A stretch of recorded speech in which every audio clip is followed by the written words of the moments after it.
दोस्तों, ईरान ने अपनी ताकत एक बार फिर बढ़ाई है।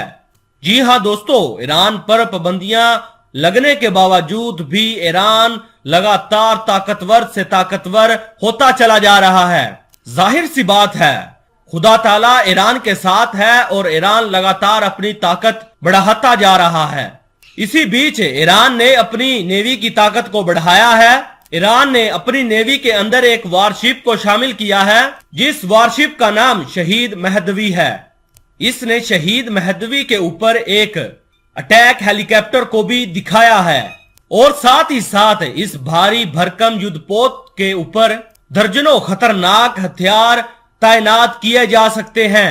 मेरे दोस्तों, इसके अलावा ईरान ने इसके ऊपर डिफेंस भी दिखाया है। इसके अलावा दोस्तों, ईरान ने 100 बोट ऐसी शामिल की हैं अपनी सेना में, अपनी नेवी में, जो रॉकेट समुंदर से समुंदर के अंदर ही हमला करने की ताकत रखते हैं।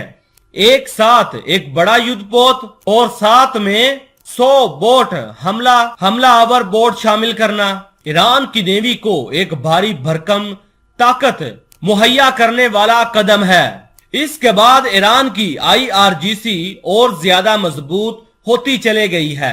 इस कदम के बाद दुनिया वाले मजीद खौफ में चले गए हैं। वहीं इजराइल और अमेरिका और अरब ममालिक को ये टेंशन सताई जा रही है कि अगर रूस ने ईरान वालों को सुखोई 35 जहाज दे दिया तो सारा ताकत का तवाजन ईरान की तरफ बढ़ जाएगा।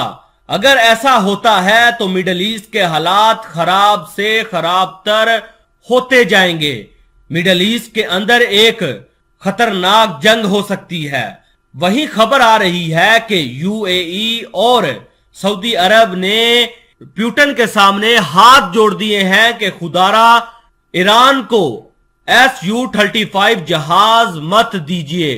अगर आप ईरान वालों से ये डील रद्द नहीं कर सकते तो कम से कम Su-35 जहाज इनको 2 सालों के लिए देर से दें। लेकिन ईरान वालों ने आज तक इस बात का खुलासा ही नहीं किया कि हम रूस से Su-35 जहाज लेने वाले हैं या नहीं। लेकिन पहली बार इन्होंने इस बात का खुलासा कर दिया है कि हम रूस से सुखोई 35 जहाज लेने वाले हैं। आप अपनी स्क्रीन पर रिपोर्ट भी देख रहे होंगे।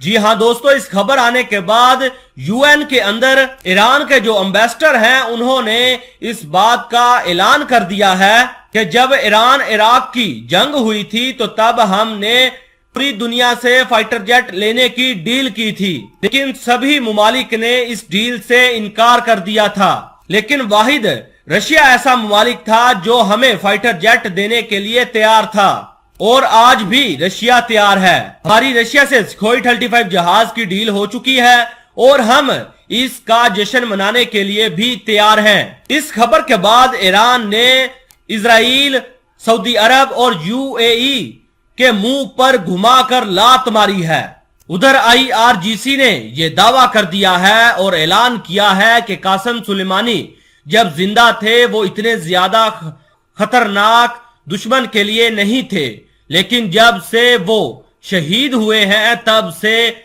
वो अपने दुश्मनों के लिए खतरा बन चुके हैं। हम उन दुश्मनों से, उनके कातलों से जरूर बदला लेंगे।